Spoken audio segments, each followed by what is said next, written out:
ইরানের রাষ্ট্রীয় ঘনিষ্ঠ সংবাদ মাধ্যম ফার্স নিউজ এজেন্সি দাবি করেছে, গতরাতে মার্কিন বাহিনীর হামলায় হরমুজগান প্রদেশের 5টি গুরুত্বপূর্ণ সেতু ধসে পড়েছে। এসব সেতু রুট 94 ও 96 এ অবস্থিত, যা লার ও বন্দর আব্বাসকে সংযুক্ত করে।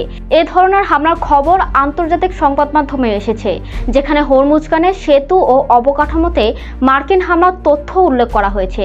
এছাড়া ইরানি সূত্রের দাবি অনুযায়ী মার্কিন হামলার লক্ষ্যবস্তু ছিল বন্দর আব্বাস, আহভাজ, কেশম দ্বীপ, ইরান শহর, হামিদিয়াহ কাউন্টি, সিরিক, বোস্তান, কিশ দ্বীপ, চেগেনি কাউন্টি, বুশেহর, বন্দর লেঙ্গে, খামির কাউন্টি, হরমুজগান প্রদেশ এবং লার।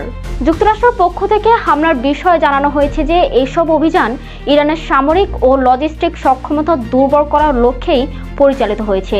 অন্যদিকে ইরান এসব হামলাকে আন্তর্জাতিক আইন লঙ্ঘন বলেও নিন্দা জানিয়েছিল।